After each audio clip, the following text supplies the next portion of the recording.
Sí, ya empezamos. Muchísimas gracias, bienvenidas a todas. Adelante. ¿Listo, Damián? Sí, sí, sí, sí, sí.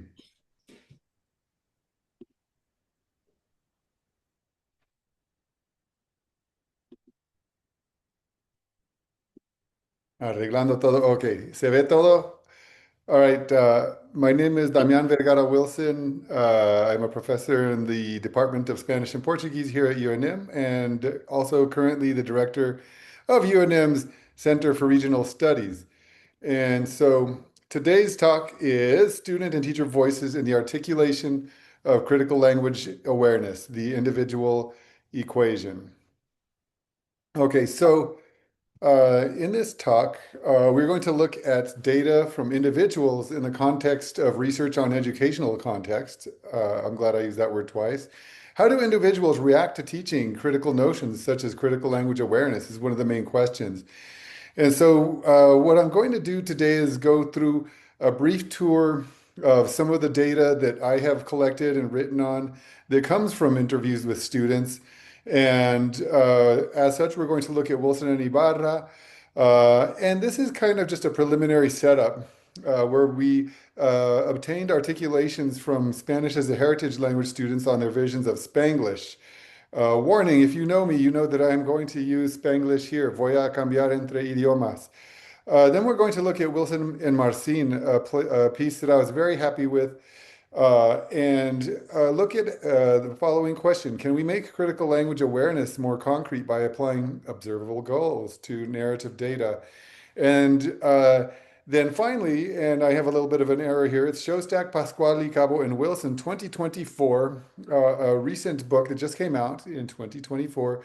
And we're going to give this a look at transformations in the way a student and a teacher, just two individuals, construct relationships with Spanish. And then I'll give final comments regarding student changes and teacher experiences. So, just to begin this speech, this talk, I myself am a heritage speaker, which has really guided my career as a linguist. My career has been defined by trying to understand the complicated sociolinguistic situation in la que me crié. Why did I move from being a functional bilingual, being mainly dominant in Spanish as a child, to being a low receptive bilingual by the time I hit sixth grade? One of the things that really orients the way that I work is the fact that I was an SHL student in the 90s. And then I was lucky enough to be in the same program that I used to direct. And then I was a TA in the SHL program also in the early 2000s. I want to comment here that there is a growing number of educators and researchers in the field of Spanish as a heritage language that were once students. And for one, when I was teaching as an MA student in the early 2000s, I had Lillian Gorman as una compañera en el departamento. So, in Wilson and Ibarra, we were trying to understand the inheritors. And without going into it, this was my first time doing qualitative research. I had been doing a lot of more quantitative research into linguistic structure. I was doing survey data on language attitudes as they related to identity labels. And yet, I did not feel like particularly the work on identity labels for heritage learners was going far enough. And so, Carlos Enrique and I decided that we wanted to interview a bunch of students. So we interviewed 35 students in a beginning level Spanish as a heritage language class. And the main question was, ¿cuál es la percepción del programa de español como lengua de herencia por parte de estudiantes de una universidad grande en el suroeste de los Estados Unidos? Specificamente, we hypothesized that due to the potential for confusion stemming from institutional mayhem or other factors, many SHL students would not meaningfully understand the program or its goals. And so we're just going to take a quick, flight through this one. And so one of the things that we're going to talk about today is the complicated relationship that students and also teachers have with the language.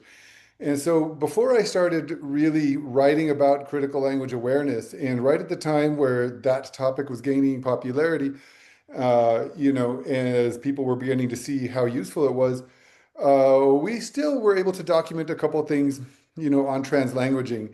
And this is one of my favorite bits of narrative data that I have ever collected. And so we have Christine, and I remember this interview, a very calm, cool, and collected person who told us about how she thought that code switching is really cool. You know, she states that she's an analytical person and very straightforward, in other words, a linear thinker. And yet the fact that people switch back and forth is so cool. It's an awesome skill to have. And if it helps them get their point across, even better. And then positions it as a unique New Mexican thing that we do. Like it just doesn't happen everywhere. Well, it happens lots of places, as we know. But on translanguaging, we got many other comments. Spanglish makes it easier to communicate. Erica saying just like, one of the reasons I throw these out there too is that one of the things that we were studying was, perceptions of the program, but also as we go forward, we're going to talk about a couple of activities that I did in collaboration with Marisol Marcin in Binghamton University. And, so one of of course, we take it as a given that the educational experiences that we design for students might have transformative effects, whether it's minimal in perhaps maybe acquiring the language a little bit better, or maximal in both acquiring the language and acquiring a more critical understanding of the positionality of Spanish in the US. And so some of these reactions that we're seeing right here are also in light of this really involved final project that we had called the Spanglish Scavenger Hunt, in which students would brainstorm and give a definition of Spanglish and tell you who spoke it and where. And then we would send them to those places so they could interact with it by, at the very least, overhearing, if not participating in conversations, and they would come back and report.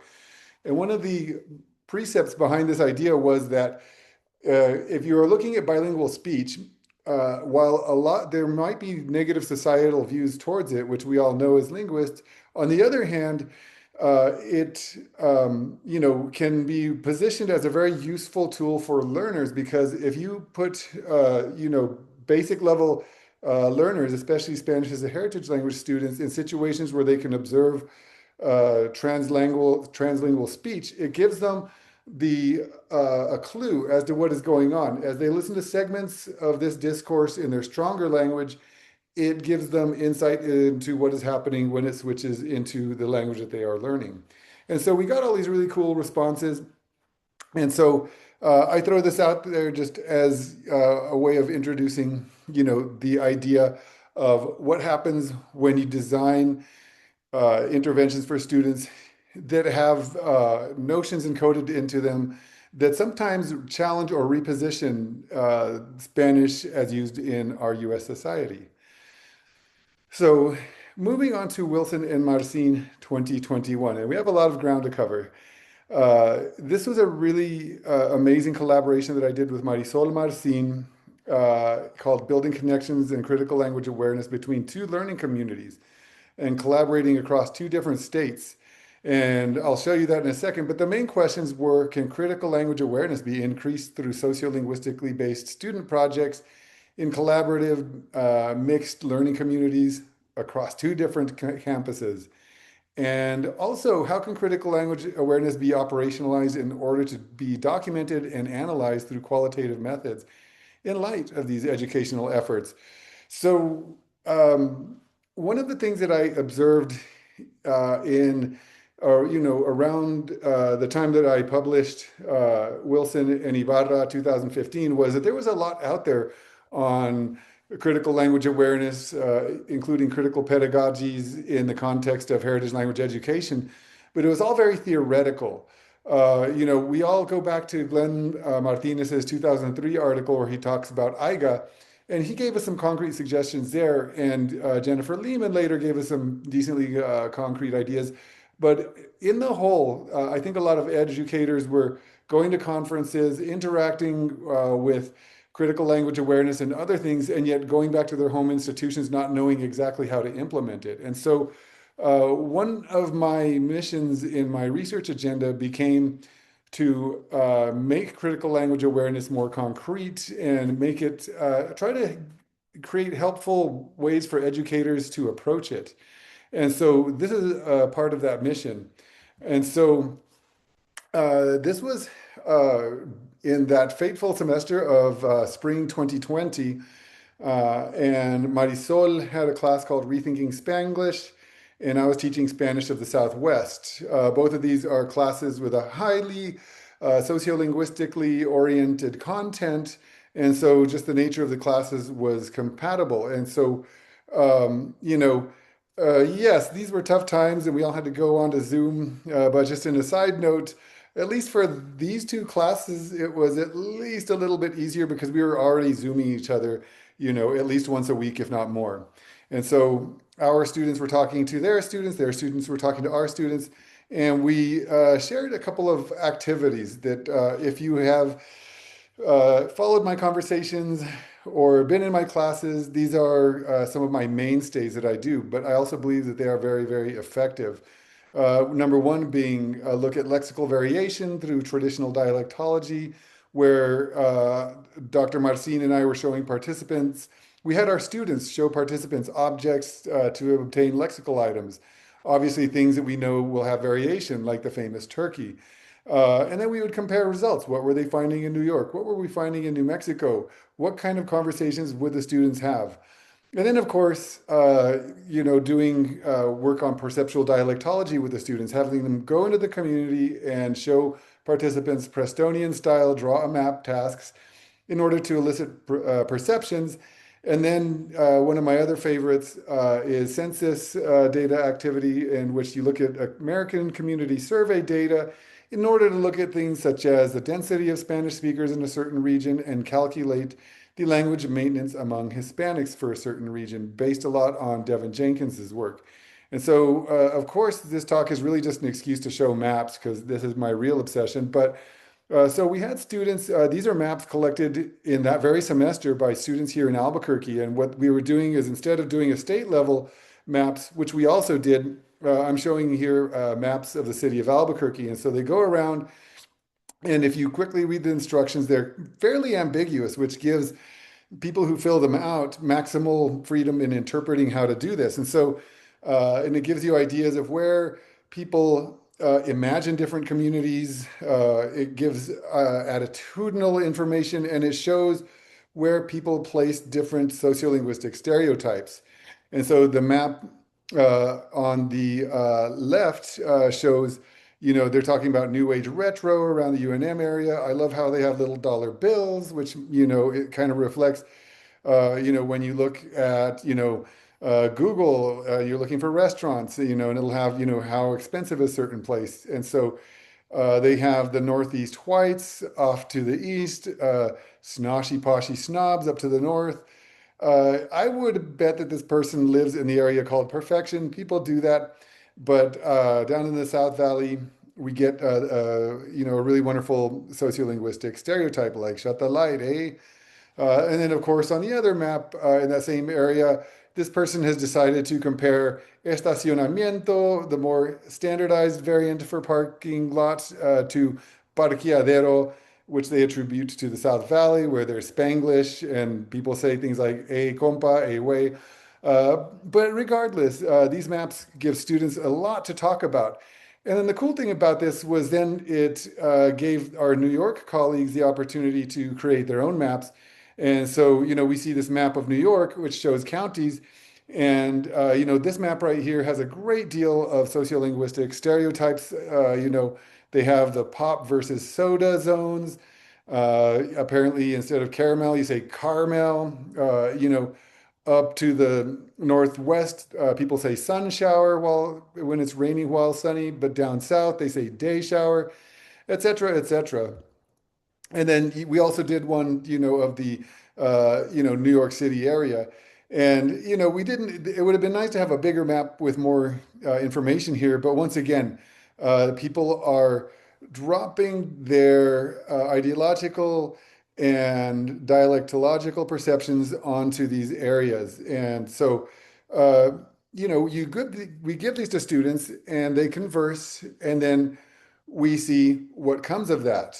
Okay, so one of the things that we have to look at when we're talking about critical language awareness is looking at its predecessors. And of course, Glenn Martinez, in his 2003 article, talked a lot about this. What is language awareness? And so, it's a dialect appreciation that, appreciates the sociolinguistic and regional variation and a recognition of different varieties of the language in an additive, not subtractive manner. But as we've been saying, looking at critical language awareness for a really long time, is that this doesn't go far enough. You know, if you aren't realizing and studying the way that society, that there are linguistic hierarchies out there that just happen to land upon us through our socialization, if you're not looking at these ideologies and challenging them, you're missing something, and the just mere appreciation of all the diversity before us isn't enough. And, the standard language ideologies and language hierarchies persist nevertheless. So what Marisol and I wanted to do is we wanted to draw upon concrete information and things that were already out there. And so we decided to see whether or not Bloom's taxonomy would be useful in describing some of the higher order thinking skills that are related to critical language awareness, and how can this help us conceptualize CLA.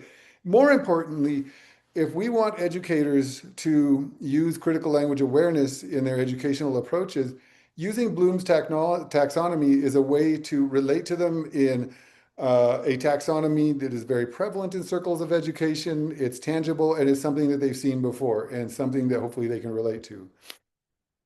And so when you look at critical language awareness, what we see is that it's the understanding of how language is imbued with social meaning and power relations. And, we design pedagogical approaches that are designed to promote this understanding among students. And so this is just a,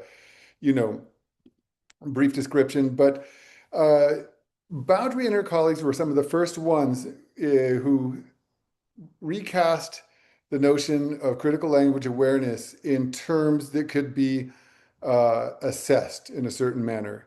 And so in their creation of their amazing project in creating classes and that had a heavy CLA component, and in order to evaluate their own data and their own classes, they came up with the following outcomes: that students will be able to see language variation as natural, recognize the intrinsic value of their own variety and others, so, basic language awareness, develop a consciousness of the political, social, and economic power structures that underlie language use, and the distribution of the so-called prestige and non-prestige varieties, and to uncover dominant language ideologies that hide in daily monolingual or bilingual practices, and to feel empowered to exercise agency in making their own decision about language use and bilingualism.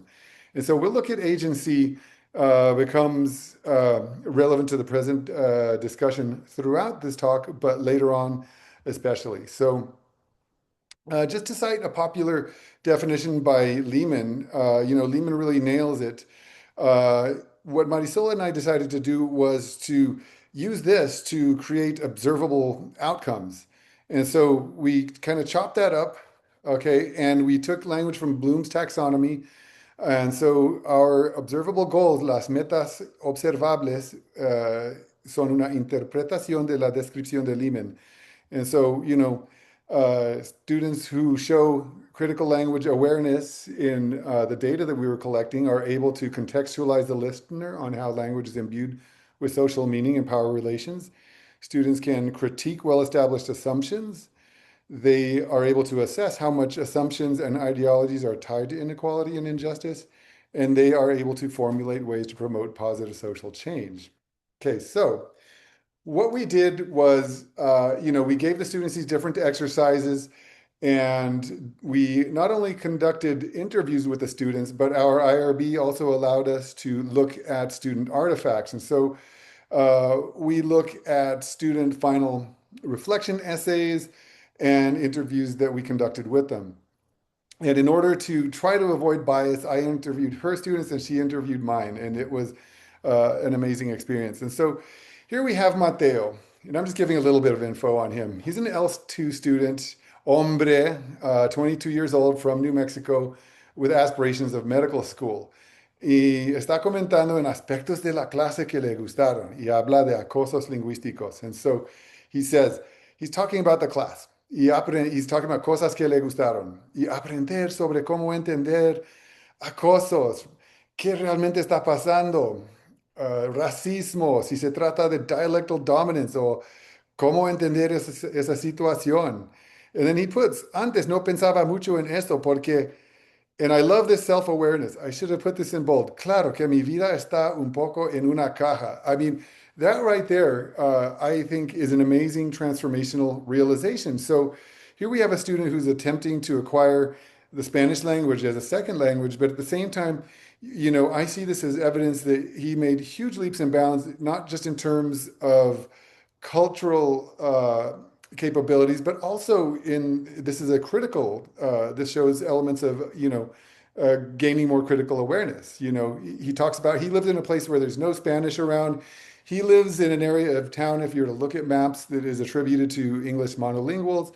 And so this awareness was very important. So what we were doing in the study was, once again, as educators who have both been,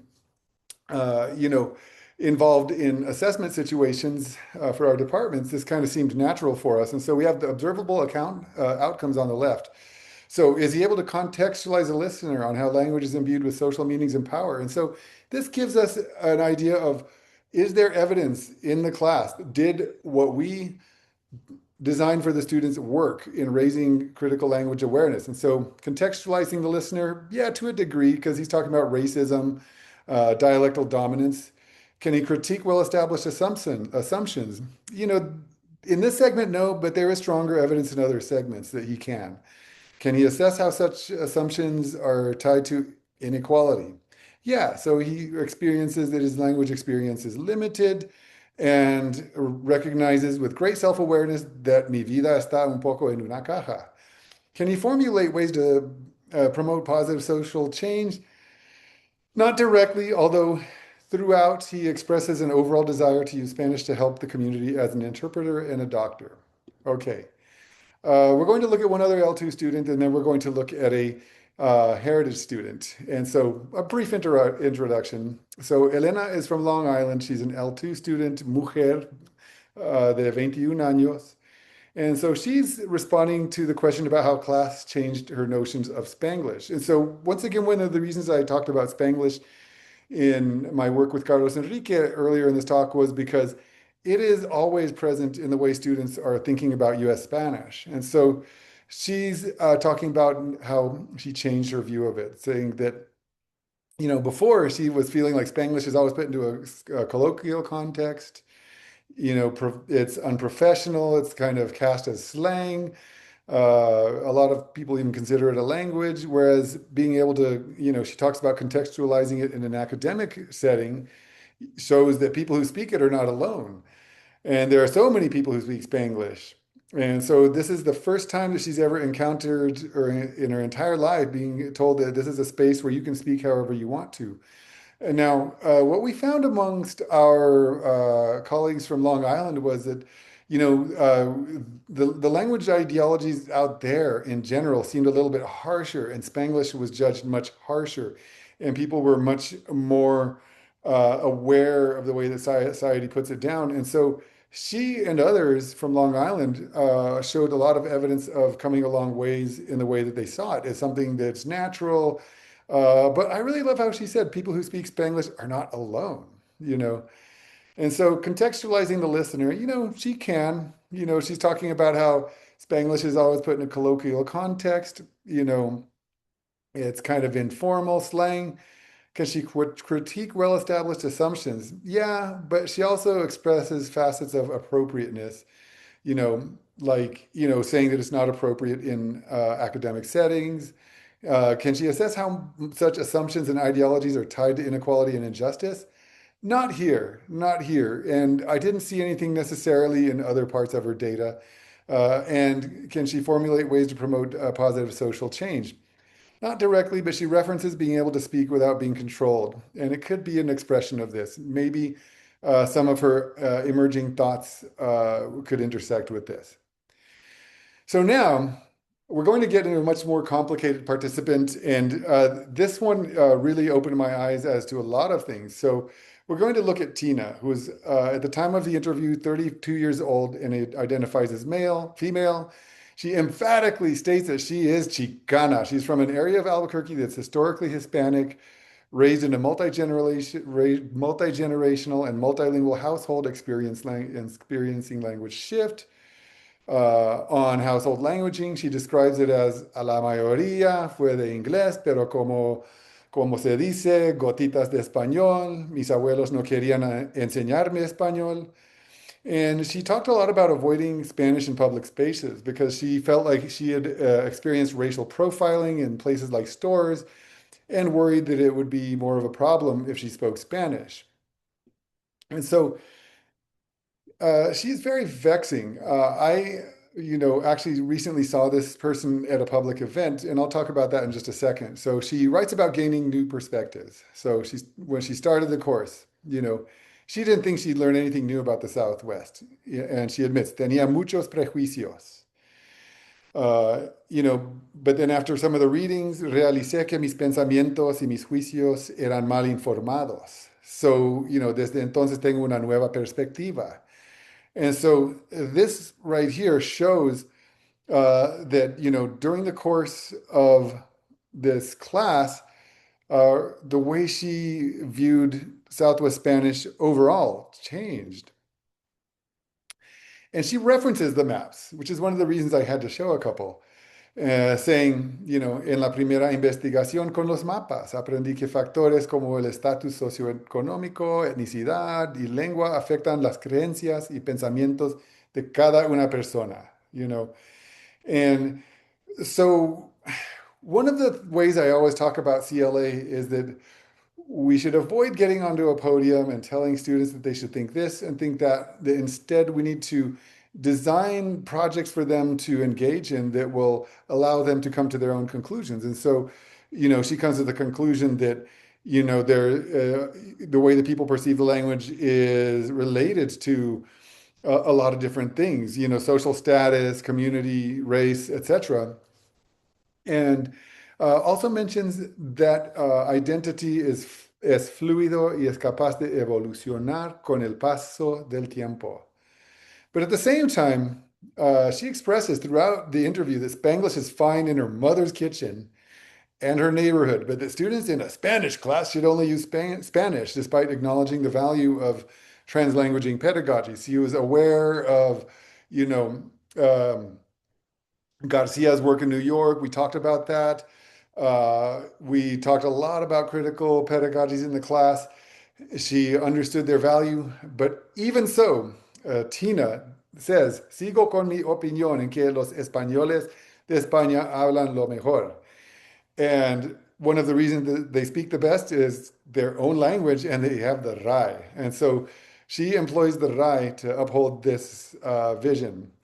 And so it's complicated. She goes on to say Colombian Spanish is bonito y correcto. It's hard for her to understand varieties of Caribbean Spanish. Spanish from Mexico has a lot of slang, but, she says, para mí el español mexicano es normal. And then she goes on to talk about how Mexicans view New Mexican Spanish, saying that many of her friends view it as undesirable. And she says, it's like very country, como un country twang, y eso is not desirable. And I'm like, that's the only accent I understand. I guess I speak like a country baby. So it's complicated with Tina. And so, yeah, she can contextualize in a few ways. She talks about the potential for using Spanish in a retail context and being followed, which comes from her personal experience. So not necessarily the class. Critiquing, yeah, but in contrary ways, she acknowledges standard language ideologies, but adheres to them in creating a hierarchy. Can she assess assumptions? Yeah, but in contrary ways. Can she formulate ways to promote positive social change? Perhaps. The funny thing about her is I know that she is a complete and total activist, and she is constantly finding ways to advocate for the better conditions of, Hispanic people in New Mexico. And so, once again, we will return to some of the things she said later, but it's complicated. So can CLA be be increased through sociolinguistically based projects? Of course. So by providing opportunities for students, we help them to understand the issues at hand. And can it be operationalized in order to document, in my little tile up here is blocking my screen, to be documented and analyzed through qualitative methods? And so what we're saying is that an initial approach of this can be done through the analysis of critical language awareness, and that Bloom's taxonomy is helpful to a degree.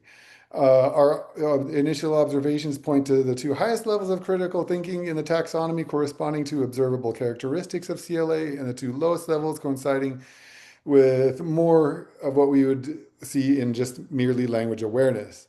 And the two middle levels can be seen as an area of development between language awareness and critical language awareness. And then we wonder, should there be an additional level at the top of the pyramid to account for activism? That's an open question.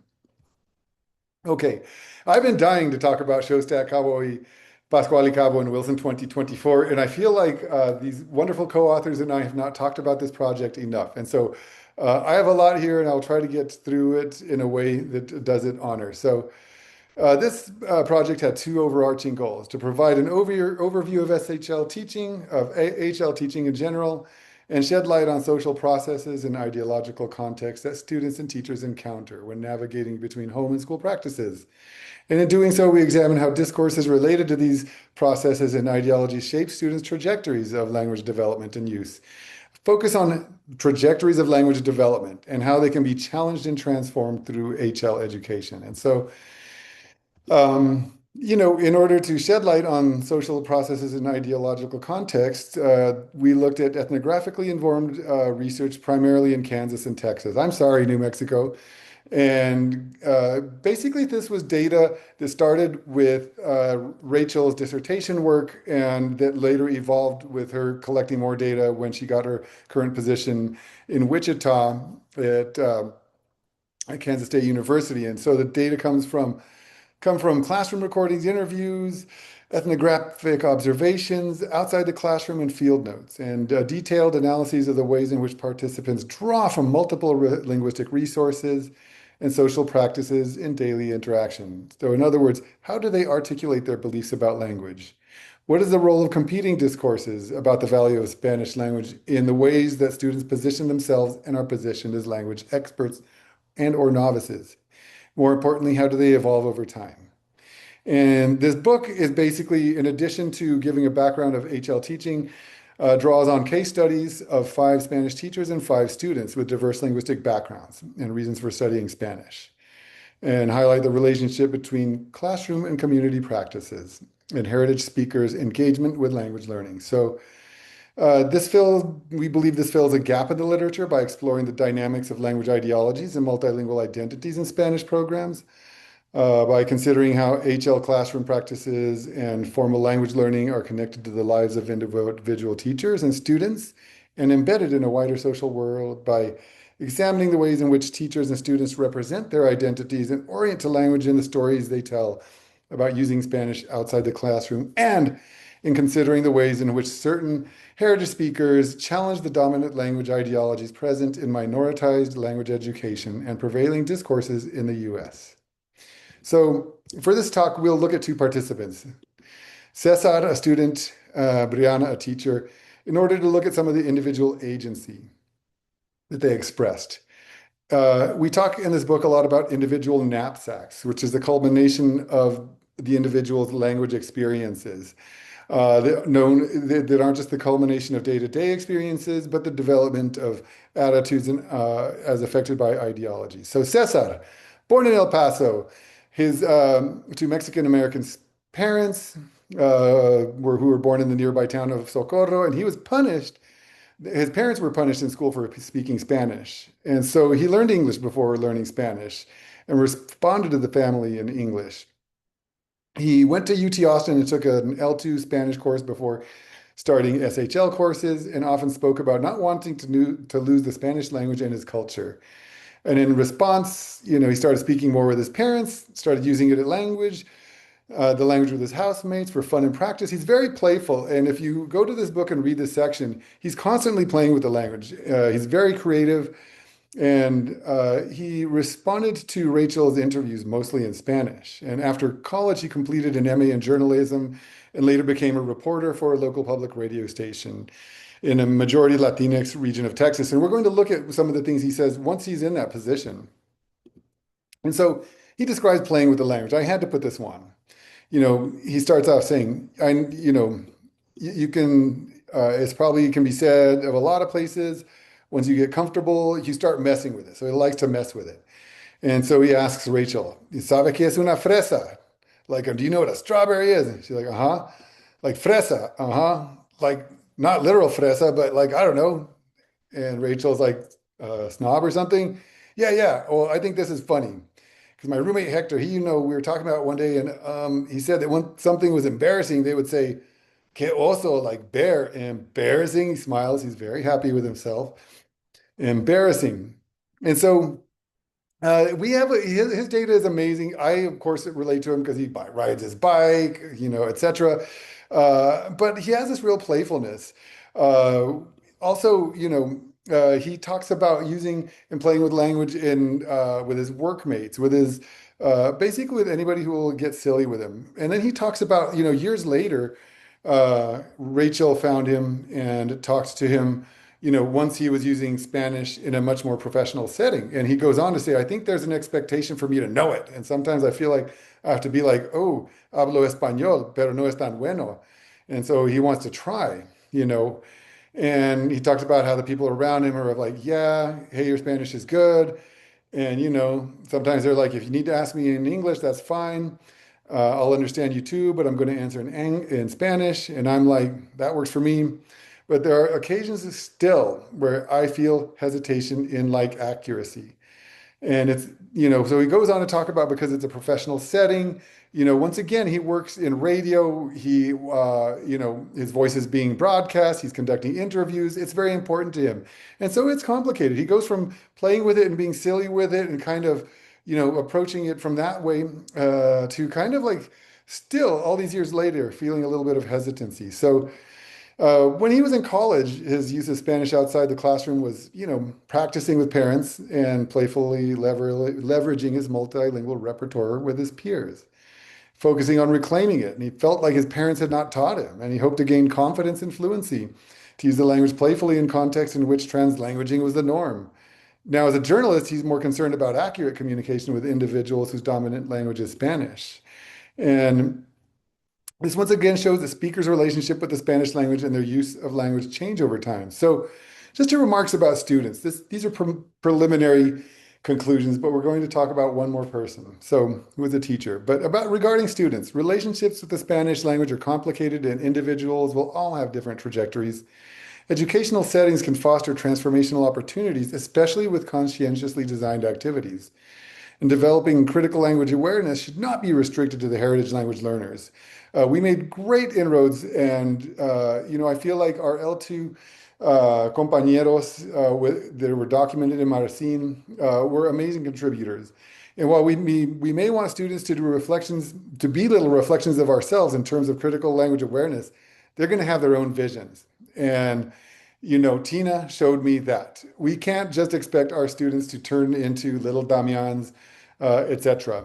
We have to respect their own trajectories and realize that also transformation is natural and is always a potential for educators to draw on. So let's look at Brianna.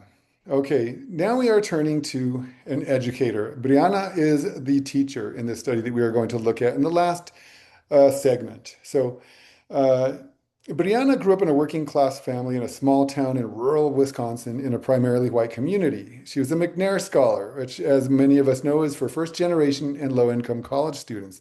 Connects them to professors who help them as mentors in order to conduct research. She was an L2 student. She learned Spanish in school and studied Spanish in education, but it was not in any way part of her community. In her MA and PhD programs, she did not receive any training in heritage language education. And in two visiting positions, her eyes were opened to the challenges of diverse students for the first time. And she describes it herself as a transformative experience. She had a small number of heritage students in her second visiting position and makes a comment about them. She was aware of multilingual practices as a linguist, but not prepared to be teaching heritage speakers. So here she describes her first interactions with heritage learner students.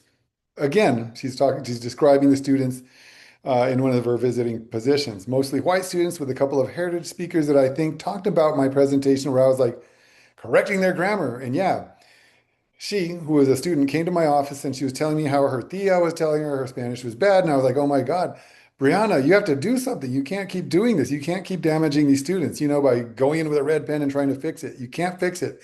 It's fine the way it is. So she, at some point, gains an awareness that her prescriptivist attitude towards grammar that might have been overtly unfair to community norms might have been doing more damage than good.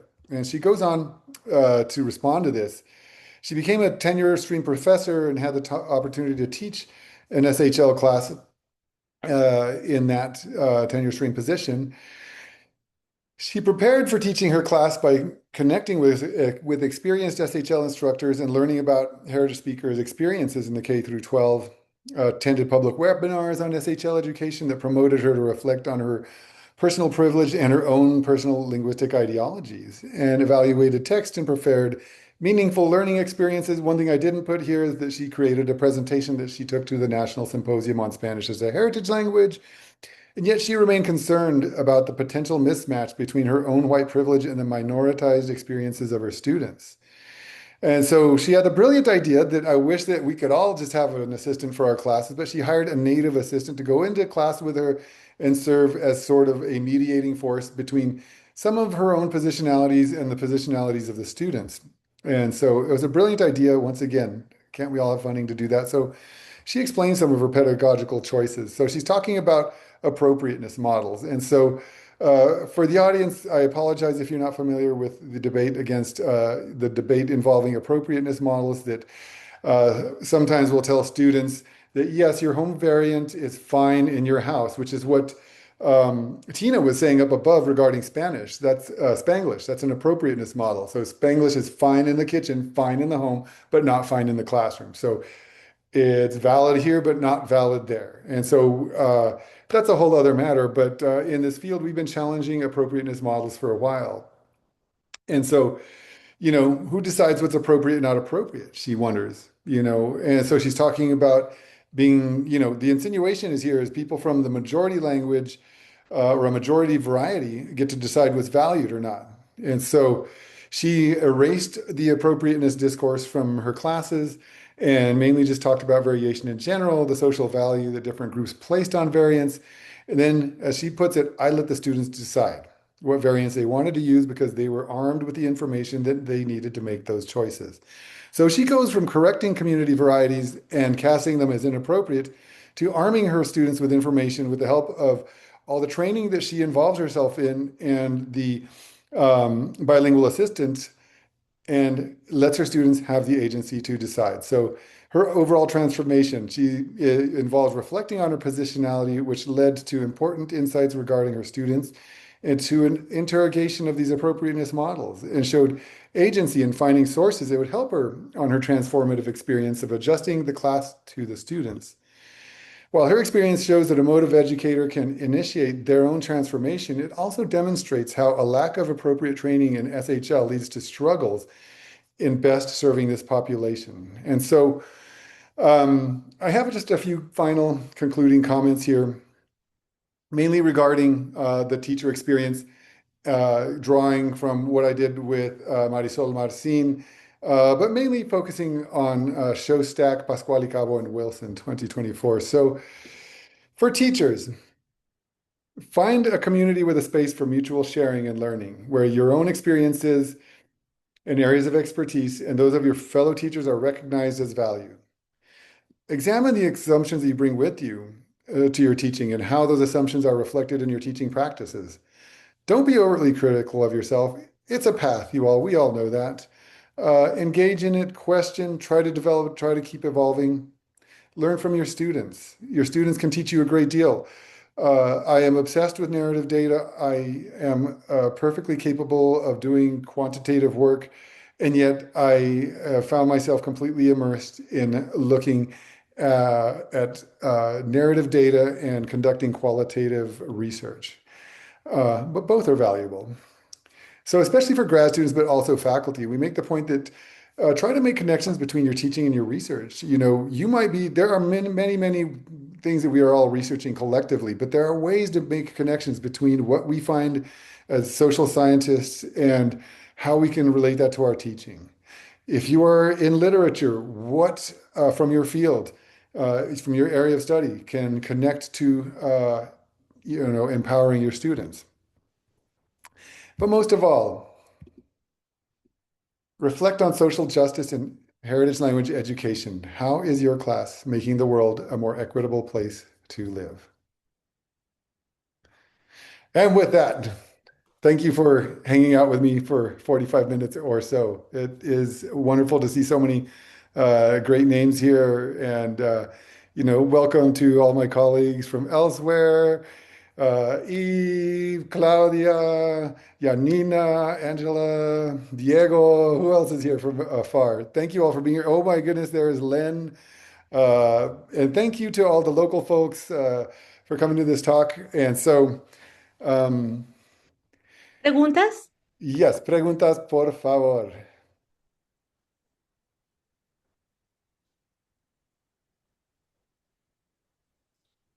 o comentarios? What if I put it this way? This is a preliminary version of a talk I'm going to give in about a month. And of course, I have a lot of changes in mind that I would like. If you have any suggestions or comments, those would also be welcome.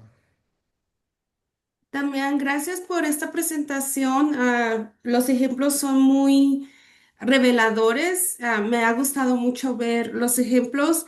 Y bueno, para los programas que no tienen un programa de SHL y únicamente tienen un programa con estudiantes mixtos, ¿tú qué recomendarías a estos programas? Pues en la versión que voy a dar en la conferencia en UCLA, yo voy a hablar de métodos para clases mixtas. Y una de las conversaciones, y no puedo hablar en detalle ahora mismo, es intentar arreglar grupos con deliberación. O sea, para cierta actividad, querrás poner los Heritage Students juntos en un grupo y los de L2 en un grupo. Para otras actividades querrás mezclar. Como digo, no puedo hablar en mucho detalle, pero voy a incluir eso porque es una pregunta súper obvia, Gaby, pero lo que sí puedo decir es que em, la participación en esas actividades sociolingüísticas pues sirvió como los estudiantes obtienen sus propios datos, llegan a sus propias conclusiones, les da algo de la que hablar juntos para luego juntos desarrollar nuevas ideas. Entonces, dado lo que tengo por delante, eso también podría ser una respuesta, pero gracias. Sí, gracias, gracias. And also, I think that I forgot to say hi to Maria. Tú tenías una pregunta.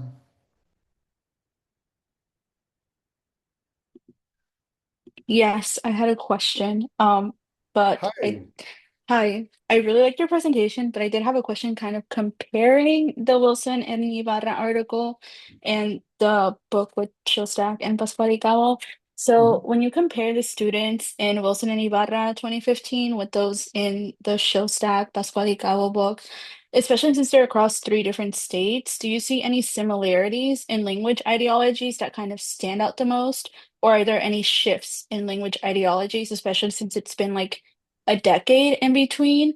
And Mhm. how does maybe these ideologies that either stand out the most or the shifts kind of bring implications for the field or how it can better research or teaching? That's a wonderful question. And first of all, one of the things I would like to emphasize that I maybe should have emphasized here is that when I was saying that there's always a potential for transformation, one of the things that we need to avoid is the temptation to view students is absent of any critical language awareness from, yeah, and, especially, and I'm just going to say it, I think with all the crazy things that are happening in our current times, I think that, critical consciousness is just automatically going up as we are seeing how hurtful ideologies can transform into, uh, you know, disastrous consequences for our people. And I think that people in general are going to, that is a hypothesis, that because of what's happening with our current government, the critical consciousness will go up just naturally. But I think that across the two groups, like to be clear, there was, yeah, in the data in the book that Rachel and Diego and I put together, it comes from mainly from the data itself came from Rachel's dissertation, which probably would have predated what Carlos Enrique and I were looking at, And so if you put it in time, it would be, the Austin data, what Carlos Enrique and I did, then what I did with Marcin, and then the Wichita data, somewhere in there. But, are there any evolutions? That is a really good question. I would say that people are less hung up about Spanglish, to be honest, would be the first thing that jumps out at me is that it appears that, as we move on, that there's fewer hangups about it. But at the same time, I don't know. That's a good question, and I don't necessarily have a solid answer. But thank you for giving me a question that I must consider. But yeah, but there are, but I can talk about difference in geographies. I think some of the Wichita data reveals kind of harsher language experiences than what we find in New Mexico. I think that the New York people, if we were to really look at that from, a geographical standpoint, we would see that, the New York language ideologies were a lot tougher for these students. There were the language hierarchies were more pronounced. There was a much more pronounced negative attitude towards translanguaging. People really had a hard time letting go of it. We were finding even, L2 students who became proficient were being criticized, saying, "Who do you think you are?" So I think that there was some really, um, some of the attitudes out there seem almost to me retrograde, maybe something we would have seen in New Mexico, millions of years ago. I'm not sure, but yeah, they were harsher in New York. I can say that. Quisiera comentar algo. Or El año pasado, Mauri y yo, también Elizabeth Zavala, hicimos entrevistas como parte de una investigación en nuestro programa de Seychelles, todos los niveles, 1, 2, 3 y 4, y los estudiantes nos compartieron algo que nos comparten en clase también, que la mayoría de ellos no se pueden identificar como estudiantes de herencia y ellos mismos dicen que es porque su español, los cito a ellos, ¿verdad? No es bueno y eso mm, los hace sentirse que no se merecen ser llamados estudiantes de herencia. Esto fue el año pasado, son estudiantes que algunos de ellos todavía están en nuestro programa y eso me dio mucha tristeza mm, y también eh, pues muchos de nuestros estudiantes nos cuentan en estas entrevistas que sus papás y sus abuelos o su familia cuando ellos van a su país de origen, donde se habla español, que la mayoría es México porque por la proximidad, ¿verdad? Pues que les dicen que su español es pocho o es mocho o no es el mejor. Entonces, al menos eso continúa, ¿no? mhm. Y es parte de la realidad de nuestros estudiantes. Entonces, cuando les damos, cuando llegan a nuestro programa de herencia, creo que es súper importante, pues decirles qué hermoso su español y hablar explícitamente de eso, ¿verdad? Yo creo que sí. Pues hasta con César, o sea, debido a límites de tiempo, no pude meterme mucho, o sea, hemos escrito mucho sobre César y es interesante, él va a través de diferentes etapas de la percepción de su propio español. Lo ve como, pues, al principio lucha y con valorizar su propia manera de hablar, pero es muy insistente, nunca se da por vencido.